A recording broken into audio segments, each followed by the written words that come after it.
welcome back. So today we are going to be looking at 5.4, dividing by multiples of 10. So more with our division. So what are the steps in dividing by a multiple of 10? This year, a group of 249 students are taking a field trip. One bus is needed for every 20 students. How many buses are needed? So what we need to find is 249 divided by 20. So we set up our problem, 249 divided by, ignore the weird line, divided by 20. Now, can 20 go into 2? No, definitely not. Can 20 go into 24? Yes, it can. One time. 1 times 20 is 20. We subtract 4. We subtract 20 minus, or 24 minus 20 is 4. Now we drop down our 9. Now, how many times can 20 go into 49? Twice. 2 times 20 is 40. Subtract these. 49 minus 40 is 9. So our answer is 12 remainder 9. Now, in terms of the situation, they would need 13 buses. So they would need 13 buses total because we have a remainder and we can't just have these 9 kids just walk to their, field trip? Yeah, they can't just walk to their field trip. So we'd have to have an additional bus for those 9 students. All right, so 345 divided by 30. So 345 divided by 30. Can 30 go into 3? Nope, definitely not. Can 30 go into 34? Yes, one time. We have 30. Sorry for the really weird lines. What on earth? 30 minus. So 34 minus 30 is 4. We bring down our 5. Now, can 30 go into 45? Yes, it can. It can go in one time. So 45 minus 30 is going to give us 15. So our answer is 11, remainder 15.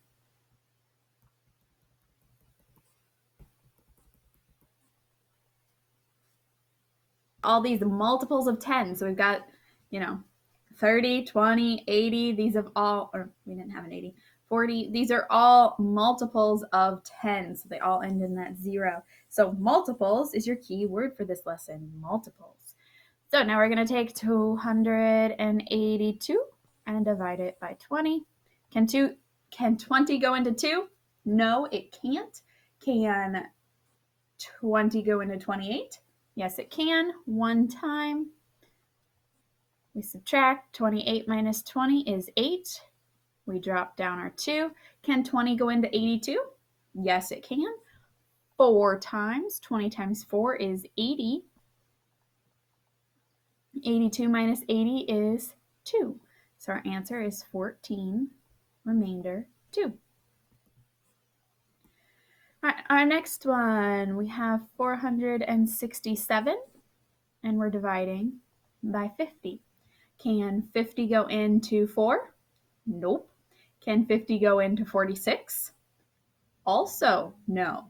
So we have to look at 50 going into 467. So definitely quite large. But if we think about this, if we take 50 times 10, that would give us 500. We know that 467 is less than that. So now we look at 50 times 9. 5 times 9 is 45. We tack on a 0. Well, 450, 467 looks like the right place. So now we need to subtract these. So 7 minus 0 is 7. 6 minus 5 is 1. 17 is less than 50, so we have done this right. So we have 9, remainder 17. So sometimes we are going to end up with really large remainders. As long as our remainder is smaller than our divisor, we're good. If we have a number bigger than our divisor, then we did something wrong and we needed to have gone up 1. In this case, we know we can't go up 1 because we're not in the 500s, and 50 times 10 is 500. So that's one way to kind of check this. All right, here we have 841 divided by 60. Can 60 go into 8? Nope. Can 60 go into 84? Yes, it can. One time. So 84 minus 60. 4 minus 0 is 4. 8 minus 6 is 2. So we end up with 24, which is less than 60. So we're good. We drop down the 1. So now we have 241. Big number. But if we think about it as with 6, multiples of 6, 6 times 2 is 12. So 120. That'd be too small. Times 3 would be 180. Still a little on the small side. Times 4. So 60 times 4 equals 240, which is right there. So this will be 4.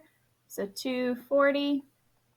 Subtract these. 241 minus 240 is 1. So our answer is 14, remainder 1. All right. We have 413 divided by 40. Can 40 go into 4? Nope. Can 40 go into 41? Yes, it can. One time. So we subtract these. 41 minus 40 is 1. We bring down the 3. Can 40 go into 13? No, it can't. So we put a 0. That means our remainder is 13. So our answer is 10, remainder 13. Okay. Next one, we have 766 divided by 80. Can 80 go into 7? Nope. Can 80 go into 76? Also no. So we have to look at 80 going into 766. Once again, just like that one with the 50. If we take 80 times 10, that's going to give us 800. So we know that it's less than 10. So now we look at it at 9. So 80 times 9, 8 times 9 is 72. Tack on the 0. That is smaller than what this is, so we know 9 can go in there. So we put a 9 up here. We have 720. We're going to subtract. 6 minus 0 is 6. 6 minus 2 is 4. 46 is smaller than 80, so it's okay that it's our remainder. So 9 remainder, 46. There's our answer. So some of these you will end up with 1-digit quotients, others you will end up with 2-digit. It just depends on the problems. If you guys have any questions, feel free to ask. Have a great day, guys.